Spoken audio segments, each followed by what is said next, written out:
The human brain is protected by the skull and also by three membranes called as meninges.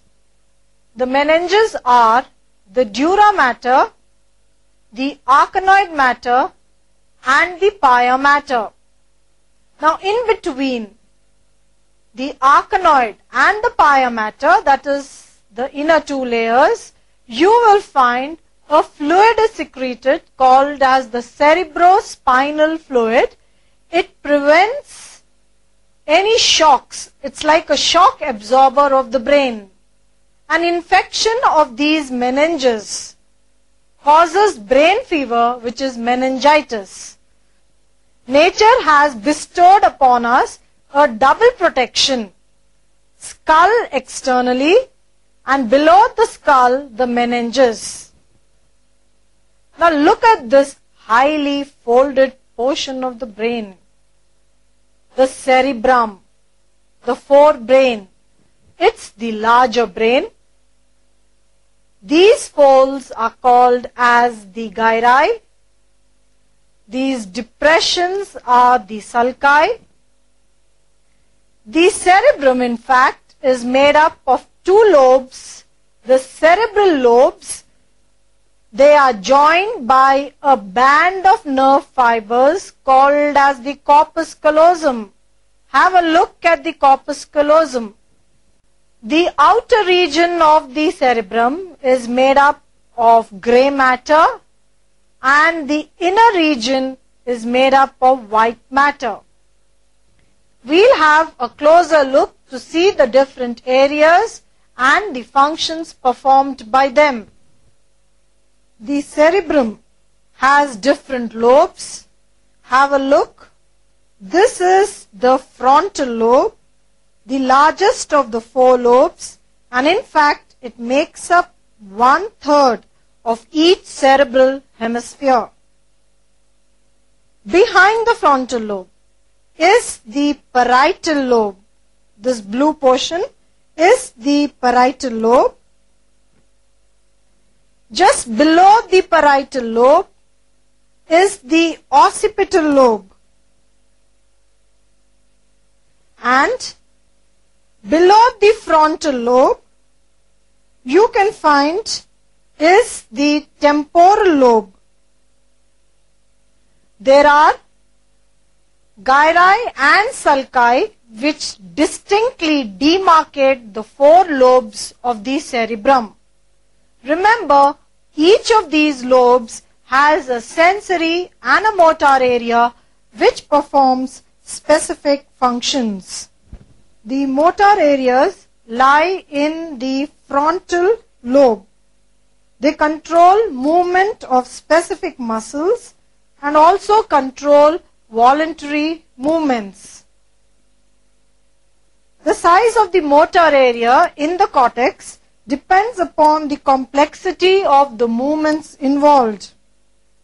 Hence, the control areas for hand, legs, etc. varies.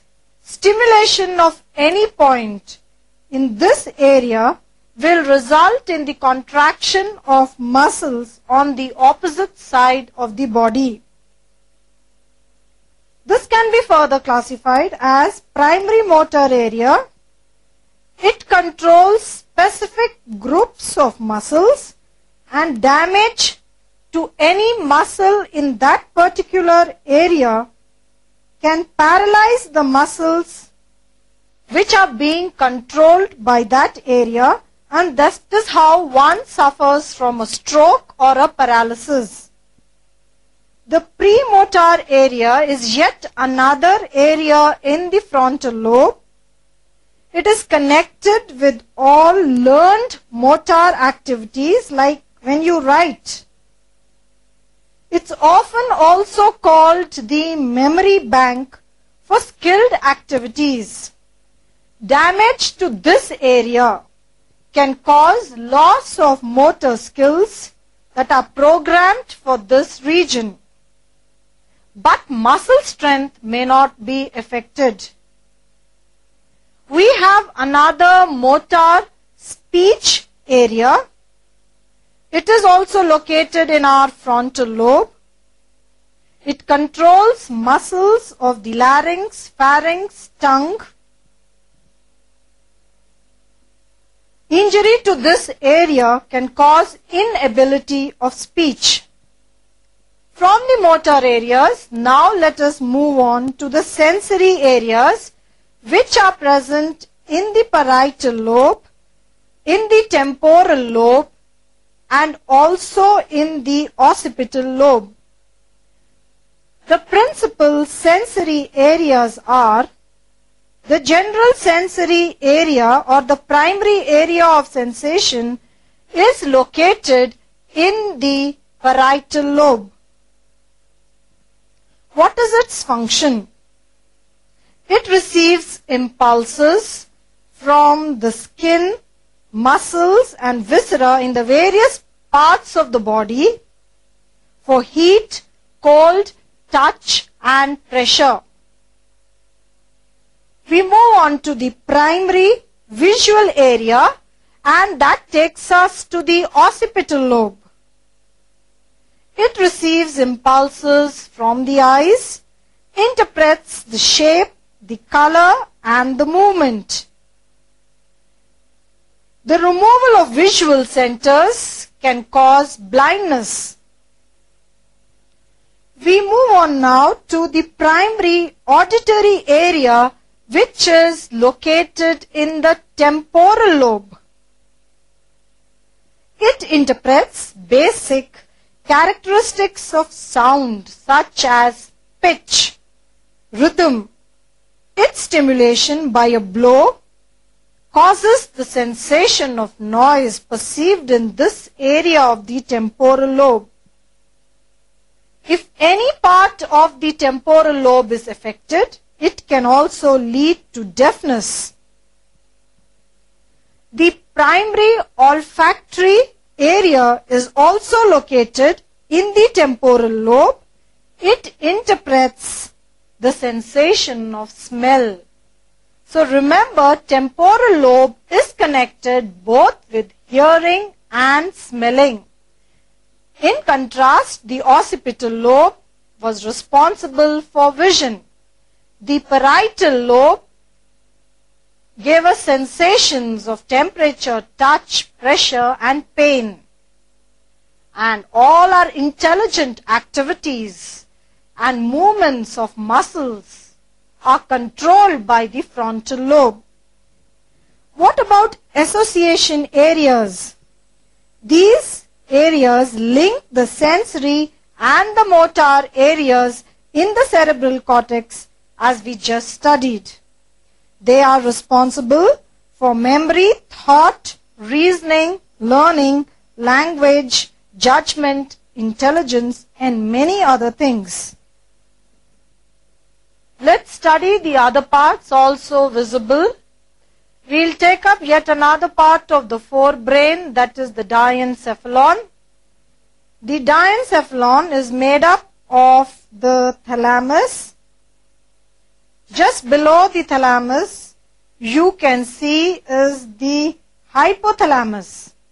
In fact, the hypothalamus is made up of mammillary bodies, the optic chiasma and the infundibulum.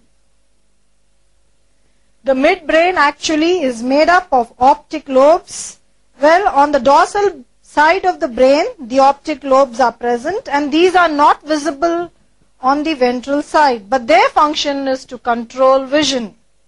You have the cerebral peduncles. Now, two ventral portions of these are distinctly separate and they form the crura cerebri. The cerebral peduncles and two portions of the hindbrain, namely the pons. Have a look at the pons. And the medulla oblongata right below it. Pons and medulla oblongata are the part of the hindbrain, but along with a portion of the midbrain, that is the cerebral peduncles, the pons and the medulla oblongata, they form what is called as the brain stem.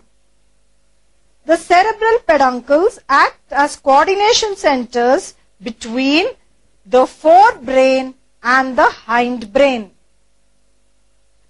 Now moving on to the hindbrain. You can see a cabbage-like structure here. It is the cerebellum. It is also made up of left and right cerebellar hemispheres. What is the function of the cerebellum? Well, it regulates posture, all postural activities, muscle tone, coordination, maintenance of balance, equilibrium is affected or taken care of by the cerebellum. A drunkard, have you seen him walk? He staggers. Why? Because that equilibrium and control has been affected because those drinks have affected the cerebellum. What about the function of the medulla oblongata? It is that part which connects the brain with the spinal cord. It plays a very important role.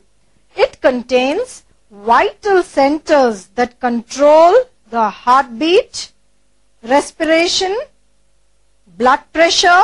It has also centers for swallowing, coughing, vomiting.